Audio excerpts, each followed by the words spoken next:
नमस्कार दोस्तों। आज हम बात करेंगे, क्या भारत कृषि प्रधान देश है? और अगर भारत एक कृषि प्रधान देश है, तो भारत के किसान कितने खुश हैं?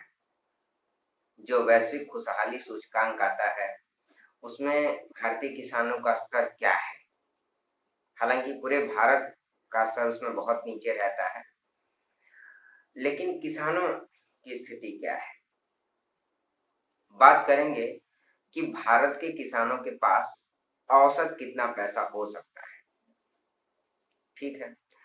तीसरी बात हम करेंगे कि क्या भारतीय किसान किसी भी तरीके के चिंता से ग्रस्त नहीं होकर के सो लेता है आसानी से? अगर सोता है तो वो कितने प्रतिशत किसान है? ठीक है, क्या अधिकांश किसान ऐसे? नहीं, ऐसा नहीं है। अब आप मैं एक कहानी से इसकी शुरुआत करता हूँ। हालांकि वो काफी दर्दनाक कहानी होगी, और मैं पहले ये बोल देता हूँ कि आप इस वीडियो को ज्यादा से ज्यादा मात्रा में शेयर करिएगा, क्योंकि ये वास्तविकता है रूरल इंडिया की, जिसको हम अन्नदाता कहते हैं। अन्नदाता कितना खुश है? ऑक्सफैम की रिपोर्ट जब ये कहती है कि चंद लोगों का 90% या 99% प्रॉपर्टी पर राज है, तो ऐसे में किसान, जिसको आप अन्नदाता कह के उसका अपमान कर रहे हैं, उसको अन्नदाता कह के, अगर वो अन्नदाता है तो वास्तव में उसको कितना लाभ हो रहा है? वो अपनी बेटी की शादी में कितने पैसे खर्च कर पा रहा है? हुँ? वो अपने पुत्र की शादी के जो सपने संजो रहा है, क्या वो पूरा कर पा रहा है? हुँ?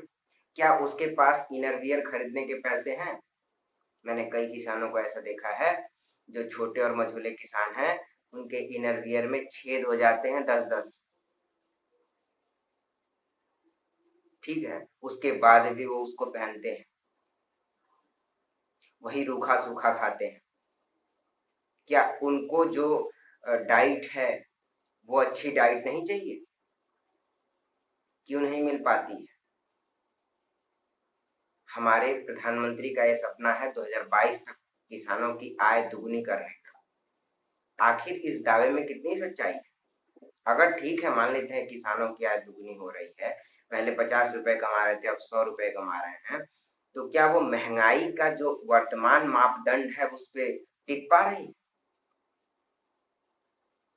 आप देखेंगे नहीं। अब मैं इस कहानी से एक शुरुआत करता हूँ। एक पत्नी है और उसके 3 बच्चे हैं, और उसका पति जो है, वो लोग कई दिनों से भूखे हैं, सही से उनको खाना नहीं मिला है।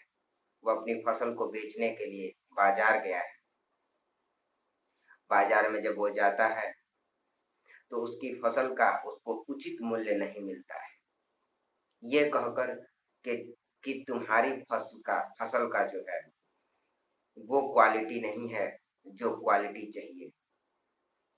दूसरी चीज, हो सकता है कि वो जिस महाजन के पास अपनी फसल को बेचने गया है, उसके पास उस किसान का पहले से, जब उसने उससे यूरिया खरीदा था, या फिर जब खेत की जुताई के लिए पैसे नहीं थे, उधार लिया था, उसको चुकाने में उसका जो पैसा लगा है, वो ले लेता है। किसान को खाली हाथ वापस लौटना होता है, और इधर इसकी पत्नी और बच्चे इंतजार कर रहे हैं कि पापा आएंगे या पति मेरे आएंगे, तो आज हमको कुछ अच्छा खाने को मिलेगा, क्योंकि आज फसल का दाम मिलने वाला है। वो किसान पूरे रास्ते सोचते आ रहा है कि मैं अपने बच्चों को क्या खिलाऊंगा। अंत में उसको कुछ समझ नहीं आता। पॉकेट में वो हाथ डालता है, तो उसके पॉकेट में सिर्फ और सिर्फ कुछ रुपए बचे हुए हैं, चंद रुपए। वो उनसे अपने लिए शहर की पुड़िया खरीदता है, और उसको खाकर वो अपनी जीवन लीला समाप्त कर देता है। आप सोच सकते हैं, घर पे उसके इंतजार हो रहा है, और वो आदमी अपनी आखिरी सांसें ले रहा है। ये है रूरल इंडिया की सच्चाई। आपको मैं बताऊं, 2014 में 12,360 किसानों ने आत्महत्या की। 2015 में 12,602, एनसीआरबी की रिपोर्ट है। 2016 में 11,379 और 2017 में 10,655 किसान ने। क्यों? आखिर ऐसा क्यों है? एक तरफ एक किसान वही क्रेडिट के लिए दर दर भटक रहा है और दूसरी तरफ दूसरे जो बड़े व्यापारी हैं वो बैंकरप्ट हो रहे हैं, 11,000 करोड़ रुपए लेकर के फरार हो जा रहे हैं। और आज एक किसान के युवा लड़के को 11,000 की नौकरी नहीं मिल पा रही। सच्चाई तो यही है ना। या फिर उसको अपने एग्रीकल्चर, अपने कृषि का उचित मूल्य नहीं मिल पा रहा है। क्या ये दिन देख रहे हैं? हुँ? कुछ आंकड़ों पे बात करें अगर, तो भारत एक कृषि प्रधान देश है। कितने मतलब सीना चौड़ा हो जाता है हमारा बोलते वक्त ही। भारत में जो टोटल वर्क फोर्स है, यानी कि जो कार्य करने की क्षमता है, उसका 54.6% लोग इकोनॉमिक सर्वे का आंकड़ा है कृषि या कृषि से संबद्ध क्षेत्र में कार्यरत है। और आपको ये जान के आश्चर्य होगा कि जीवीए में कृषि का सिर्फ और सिर्फ 17.8% हिस्सा है। 2019-20 का ये आंकड़ा है। 100 रुपए में 54 लोग हैं जो 17 रुपए में आपस में बांटेंगे। 100 रुपए टोटल कमाई है, 100 लोग हैं, 54 लोग जब काम कर रहे हैं तो वो 17 रुपए तक का काम कर रहे हैं और वो 17 रुपए में ही बांटेंगे वो 54 लोग। बाकी बचा 83 रुपए और 46 लोग, ठीक है, इनमें बटेगा। क्या स्थिति है? क्या भारतीय किसान खुश है? और उस पर भी कुछ लोग दिल्ली जैसे बड़े महानगरों से आते हैं या फिर मुंबई जैसे बड़े महानगरों से आते हैं। वो ये कहते हैं कि भारतीय संविधान के आर्टिकल 47 या 48 में लिखा हुआ है कि जो जंतु हैं उनको नहीं मारा जाना चाहिए। और उत्तर प्रदेश में जो है कि प्रतिबंध लगाया गया है स्लाटर हाउसेस पे। ठीक है, मैं इसको उचित मानता हूँ, लेकिन आपको पता है किसानों को उसकी वजह से कितना नुकसान का करना पड़ा है। मैं बनारस से आ रहा था, मैंने रास्ते में कम से कम 50 या 100 गायों को मरा हुआ देखा। ट्रकों से लड़ करके वो गायें मरी हुई थी। पता है, किसानों को उन गायों को छोड़ना पड़ा कि ये मेरे किस काम की हैं, और वो सड़कों पर दब करके मरी है। क्या अब आपका आर्टिकल 48 या 47 नहीं है? आप जंतु का रक्षा नहीं करें? गायों को नहीं बचाने चलते? शहरों में बैठे हैं, मजे कर रहे हैं।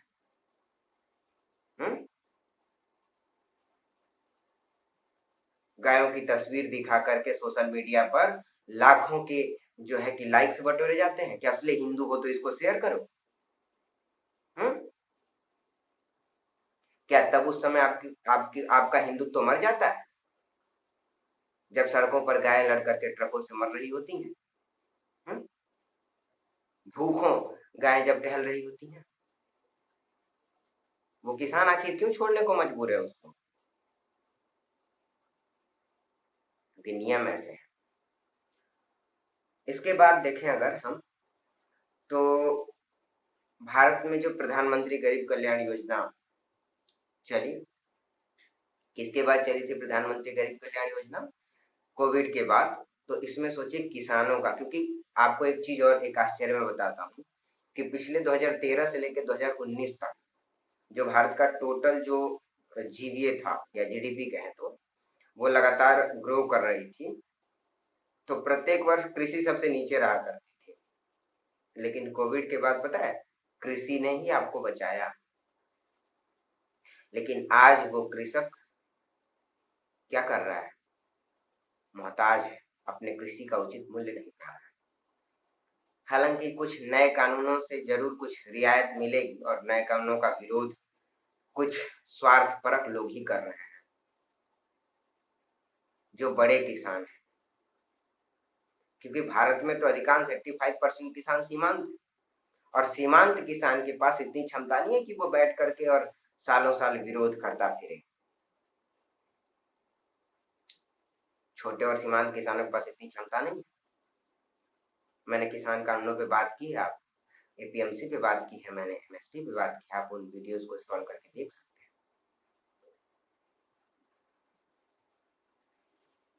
देख रहे हैं, मतलब कृषि संबद्ध क्षेत्र, कृषि या कृषि संबद्ध क्षेत्र का जीवीए में हिस्सा कम रहा है, लेकिन इस समय तो खैर आगे जाना ही था। बाकी क्षेत्र एकदम डिक्लाइन कर गया, लेकिन कृषि जैसे का तैसे रही और ऊपर ही बढ़ी। एग्रीकल्चरल क्रेडिट की बात करें अगर, लोन जिसको कहते हैं, और लोन माफी का अक्सर करके सवाल तो खड़ा होता ही रहता है। पहली बात तो मैं ये कहूंगा कि आखिर आज तक आप लोगों ने ऐसा इंफ्रास्ट्रक्चर डेवलप क्यों नहीं किया कि सही किसानों तक लोन नहीं पहुंचता है। एक बात तो ये, मैं आपको बताऊं, महाराष्ट्र का भी एक हाल का मेरे पास आंकड़ा आया था कि जो 100% एग्रीकल्चरल जो क्रेडिट था, उसका 70% जो ऐसे लोगों के पास चला गया था जो फूड प्रोसेसिंग यूनिट्स को लगाए हुए। बाकी 30% रियल किसानों के पास गया था वो लोन, वो भी रियल किसानों में जो बड़े किसान थे। आप सोच सकते हैं छोटे किसानों के पास क्या गया होगा। तंबोरा जिसको कहते हैं, कुछ नहीं गया, और वही छोटा किसान आत्महत्या करता है। और आप कहते हैं कि आप कृषि करो, कैसे करो कृषि? उसी महाजन से ऋण लेकर के, जो ऋण जाल में फंसा देता है किसान। हम्म? वो पूरी जिंदगी ऋण नहीं लौटा पाता है, इनफैक्ट उसको अपना घर या फिर अपनी जमीन भी जो है रखनी पड़ती है उसके पास। उनका आर्थिक, मानसिक, दैहिक हर तरीके से शोषण होता है।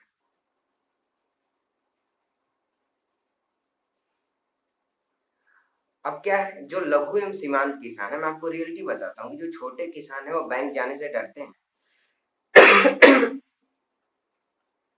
बैंक जाने से डरते हैं क्योंकि बैंकों में अधिकारी उनसे सीधे मुंह बात नहीं करते हैं।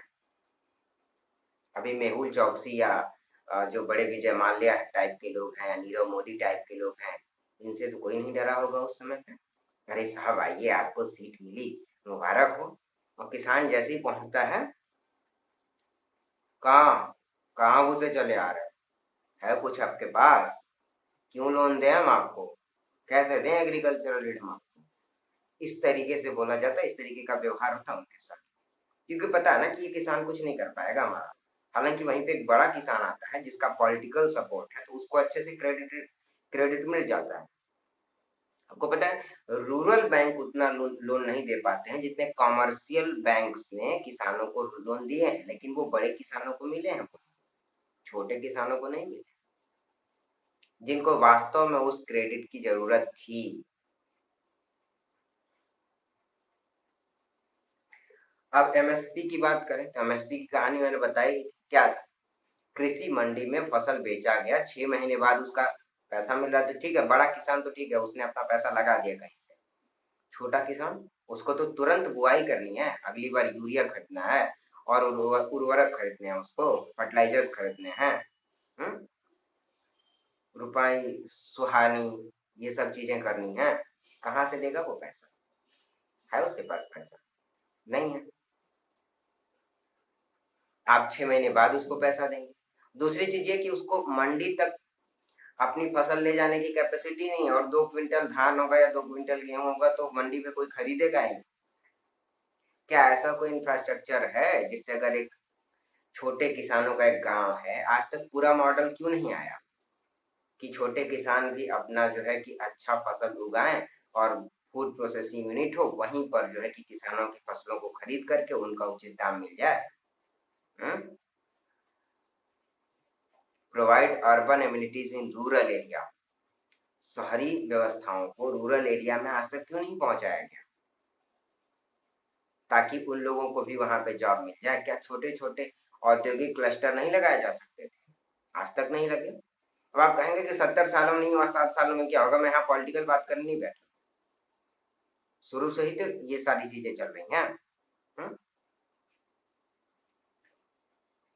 हालांकि एमएसपी की जो खामियां हैं, जो नहीं मिल रहा है, तो कृषि कानूनों के माध्यम से इसे दूर करने की कोशिश की गई है। आप मेरे वीडियो में देख सकते हैं, क्योंकि अब तो एक विवाद निवारण तंत्र की भी स्थापना की गई है। तो अगर मान लीजिए कि कोई उद्योगपति या फिर कोई व्यापारी अगर आपके क्या बोलते हैं कि आपके क्रॉप्स को खरीदता है, तो उसको भाई 1 या 2 दिन के अंदर पेमेंट करना पड़ेगा, और ये नेसेसरी होगा।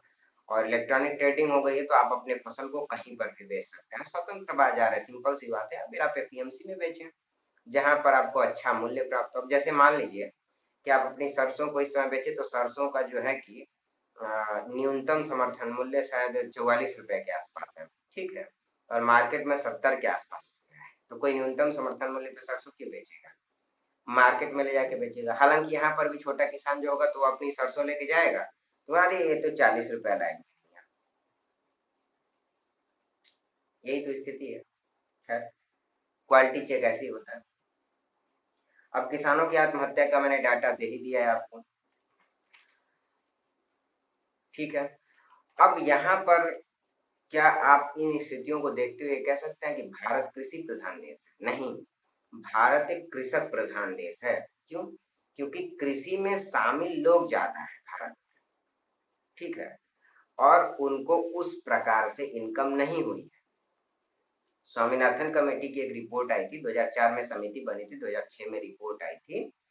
तो इसमें सिंपली यही कहा गया था कि जो कृषि संबद्ध गतिविधियों में लोग हैं, उनको यहाँ से बाहर निकाला जाए। और इनको बाहर कैसे निकाला जाए? इंडिया ने जो 1991 में वैश्वीकरण किया वो ठीक था, लेकिन वैश्वीकरण करने के बाद हम लोगों ने क्या किया? आयात ज्यादा करना शुरू किया, निर्यात कम करना शुरू किया। हम लोग उन चीजों का मतलब उत्पादन करना ही बंद कर दिया जिनको हम प्रोड्यूस कर सकते थे। लेकिन क्या हुआ कि इकोनॉमी का सही साइकिल क्या होता है कि सबसे पहले एग्रीकल्चरल सेक्टर टॉप पे होता है, जीडीपी में सबसे ज्यादा एग्रीकल्चरल सेक्टर का योगदान होता है। दूसरे नंबर पे जब इकोनॉमी पीक करती है, तो विनिर्माण क्षेत्र, जो मैन्युफैक्चरिंग और प्रोडक्शन जो होता है उसका जो होता है। और तीसरे नंबर पे जो ग्रोथ होती है वो सर्विस सेक्टर की होती है। लेकिन इंडिया में क्या हुआ कि एग्रीकल्चर के बाद डायरेक्ट सर्विस सेक्टर पीक पे गया, हम लोगों ने विनिर्माण किया ही नहीं कुछ, ठीक है, किया लेकिन बहुत कम किया। वहीं पे चाइना काफी आगे निकल गया, और चाइना के साथ हमारा ट्रेड डेफिसिट बहुत ज्यादा होता है। हालांकि कुछ हद तक कम करने की कोशिश की गई है भरने की, लेकिन उतना नहीं भरा है, ठीक है। तो वहां पर अगर हम लोग विनिर्माण करते, विनिर्माण को बढ़ावा देते, तो विनिर्माण रोजगार को ज्यादा अपने अंदर वो ऑब्जर्व करता है। तो उससे क्या होता कि भारत में विनिर्माण क्षेत्र में नए नए रोजगार पैदा होते, और नए रोजगार पैदा होते तो लोग कृषि गतिविधियों से भाग करके उसमें जाकर के शामिल होते। और लोकल एरिया में आप अब सबको बम्बई दिल्ली जाने की जरूरत नहीं पड़ती, बिहार से निकल करके लोगों को बम्बई जाने की जरूरत नहीं पड़ती। वहां पर भी कुछ उस तरीके के हब बनाए जा सकते थे, लेकिन इस पे कार्य नहीं हुआ। वैश्वीकरण ने कहीं ना कहीं, ठीक है, विकास को रफ्तार दी है, लेकिन रूरल इंडिया को काफी प्रभावित किया है। अब यही कारण है कि युवा कृषि की तरफ आकर्षित भी नहीं है। तो स्वामीनाथन कमेटी की रिपोर्ट में एक बात थी कि लोगों को कृषि गतिविधियों से निकाल करके दूसरे क्षेत्रों में ज्यादा ट्रांसफर करना है, ताकि वर्क फोर्स जो है उसमें एक संतुलन पैदा हो। दूसरी बात, जो सरप्लस जमीन है उसको भूमिहीन किसान परिवारों को बांट दिया जाए। जाहिर सी बात है कि कई ऐसे किसान हैं जो सिर्फ और सिर्फ दूसरों के खेतों में ही कृषि करते हैं, उनके पास अपनी जमीन नहीं है। तो जो सरप्लस जमीन है उसका क्या किया जा सकता है, वहां पर बंटवारा किया जा सकता है। जिन किसानों के पास कम जमीन है या फिर जमीन है ही नहीं, तो उनको भी थोड़ा सा जमीन प्रदान कर दी जाए, ताकि जो है वो भी कुछ अपने पेट भरने के लिए तो एटलीस्ट मतलब उत्पादन कर सके। हालांकि जो ये स्वामीनाथन कमेटी की रिपोर्ट है, ये पूरी 300 पन्ने से ऊपर की बुक है, ये पूरा एक दस्तावेज है।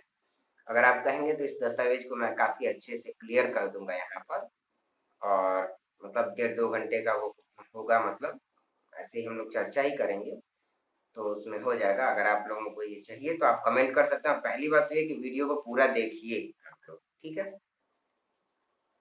क्योंकि मैं आपके लिए ही कर रहा हूँ। महिला किसानों के लिए अलग से किसान क्रेडिट कार्ड की स्थापना की जाए, मतलब बनाया जाए। कृषि रिसर्च को मजबूत करना, कृषि रिसर्च को मजबूत करने से तात्पर्य यहाँ पे ये है कि जो सॉइल, हालांकि प्रधानमंत्री जो ये कह सकते हैं मृदा योजना थी, मृदा संपदा योजना ऐसे कुछ करके है, तो उसमें क्या है कि मृदा की क्वालिटी चेक की जाएगी और उसके अकॉर्डिंग वहां पर कृषि की जाएगी, ठीक है। तो इस तरीके की कुछ व्यवस्था बनाना। उसके बाद जो है कि बायोटेक्नोलॉजी, कृषि और बायोटेक्नोलॉजी को आपस में जोड़ देना, ठीक है। कैसे जोड़ देना, मान लीजिए बीटी कॉटन का नाम आपने सुना होगा, तो वो क्या है, संकरण है ना, उसका कराया गया है। या फिर टमाटर की भी कुछ ऐसी फसलें आ सकती हैं। दूसरी चीज, जैसे आज के टाइम पे एक हाल की रिपोर्ट मैंने पढ़ी थी, उसमें पता चला है कि भारत में जो फसलें हैं उनमें फास्फोरस की कमी हो रही है और प्रोटीन की भी शायद कमी हो रही है। तो दो चीज किया जा सकता है, जमीन में उस चीज की आपूर्ति सुनिश्चित की जाए, जैसे नाइट्रोजन की आपूर्ति ज्यादा सुनिश्चित की जाए मृदा में, ताकि प्रोटीन संश्लेषित होकर के बन सके। फास्फोरस को भी सुनिश्चित किया जाए मृदा में, ताकि चावल और गेहूं में जो इस समय फास्फोरस की कमी हो रही है, मैंने अभी हाल की रिपोर्ट देखी है, ये ना हो। क्योंकि अब इस चीज की कमी होगी तो हिडन हंगर होगा ना। हिडन हंगर का मतलब कि आप भोजन तो कर रहे हैं लेकिन आप उन चीजों को नहीं प्राप्त कर रहे हैं, ठीक है। हाँ, फोर्टिफिकेशन को बढ़ावा दिया जा सकता है। फूड फोर्टिफिकेशन का मतलब ये होता है, जैसे मान लीजिए कि धान आपने बोया, तो जो चावल होता है, तो चावल को फिर से आप उसको नॉर्मलाइज करके और उसमें प्रोटीन को समाहित करके फिर से उसको चावल का रूप प्रदान करते हैं, फोर्टिफिकेशन होता है। तो फोर्टिफिकेशन भी किया जा सकता है, और फोर्टिफिकेशन करके पीडीएस के थ्रू फिर से किसानों को उसको प्रदान किया जा सकता है। जो छोटे लोग हैं तो अच्छा खासा प्रोटीन का उसको, उनको जो है सोर्स पैदा होगा। एकल कृषि बाजार की स्थापना हो, जाहिर सी बात है, एकल कृषि बाजार का मतलब जहां पर मतलब ये फ्लक्चुएशन ना हो, प्राइस फ्लक्चुएशन ना हो। टेक्नोलॉजी मिशन को बढ़ावा दिया जाए। टेक्नोलॉजी, सिंपल सी बात है कि कृषि में नए नए जो टेक्नोलॉजी है, जैसे एक पूसा डिकम्पोजर है, पूसा डिकम्पोजर जो आया है अभी हाल में, तो पूसा डिकम्पोजर के माध्यम से मान लीजिए कि जो पंजाब और हरियाणा में क्या होता है, पराली जलाई जाती है, तो उसको अब जो है कि वहां पे खेत में डाल दिया जाएगा, तो 15 दिन के अंदर जो है वो सड़ जाएगा और फिर नॉर्मल कृषि हो जाएगी। फिर अभी जीरो टीलेज एग्रीकल्चर की बात हो रही है, इसमें जो है कि खड़ी फसल के बीच में ही नई फसल को लगा दिया जाता है, तो उससे जो है कि कार्बन का अच्छा जो है कि उत्पादन हो जाता है, मतलब मिल जाता है कार्बन, आपको अलग से उसको डालने की जरूरत नहीं पड़ती है कोई उसमें फर्टिलाइजर। नाइट्रोजन की आपूर्ति भी अच्छी खासी सुनिश्चित हो जाती है, उसको डालने की जरूरत नहीं पड़ती है। एग्रीकल्चरल टेकाचार को बढ़ावा दिया जा सकता है। टेकाचार का मतलब सिंपल सी बात है कि जो खेत में मतलब अवशिष्ट पदार्थ हैं उनको कुछ जो है कि जल्दी से, शीघ्र से ही उनको क्या बोलते हैं, फर्टिलाइजर के रूप में चेंज कर दिया जाए, तो वो टेकाचार को बढ़ावा दिया जा सकता है। ये टेक्नोलॉजी मिशन को मतलब तेजी के साथ इनको काफी तेजी से गांव में लेके आया जा सकता है। जैसे वैदिक कृषि की बात हो रही है तो इसको लेके आइए। हालांकि नीम कोटेड यूरिया वगैरह आए हैं, तो टेक्नोलॉजी पे काम हो रहा है, लेकिन इसकी जो रफ्तार होनी चाहिए वो 3 गुना से 4 गुना तेज होनी चाहिए, ये चीज है। और बाकी जिस तरीके से ग्लोबल वार्मिंग आई है, तो ग्लोबल वार्मिंग के वजह से अगर कुछ जगहों पे कृषि की कुछ अलग कृषि की संभावनाएं उत्पन्न हो रही हैं, तो उस तरीके की कृषि को वहां पर ले जाकर के बढ़ावा दिया जाना चाहिए। और कोशिश की जानी चाहिए कि कृषि से संबद्ध गतिविधियों के लिए, मतलब हर एक जिले में, 2-3 जिले में मिला करके कृषि विश्वविद्यालयों की स्थापना की जाए, और उससे संबंधित जो युवा हैं वो जब तैयार होंगे तो वो किसानों तक सही समझ को ले जा करके पहुंचा पाएंगे। आखिर कृषि की समझ कितने लोगों को है, ठीक है। जो नए कृषि कानून है उनकी समझ लोगों को अभी तक सही से नहीं है। मैं अभी गांव में गया था पिछले दिनों, मैंने चर्चा की थी, किसी को सही से समझ नहीं। तो ये आज था, ये नॉर्मल मैंने आप सबसे बात की और किसानों की वर्तमान स्थिति और परिस्थिति को बताया। जिसको वास्तव में जो है कि आप चाहें तो सुने और इसके बाद वीडियो को ज़्यादा से ज़्यादा मात्रा में शेयर करें। और मैं यही कहूँगा कि आप जिस प्रकार से और लोगों का सम्मान करते हैं, उसी तरीके से जैसे सैनिकों का सम्मान होता है भारत में, उसी प्रकार से किसानों का भी सम्मान किया जाना चाहिए। क्योंकि अपने पसीने, खून और पसीने को किसान जलाता है, तब जाकर के आपको अ, आपकी भूख मिटती है, कह सकते हैं। तो किसानों का सम्मान करें और इस वीडियो को ज़्यादा से ज़्यादा शेयर करें। और इसी के साथ धन्यवाद।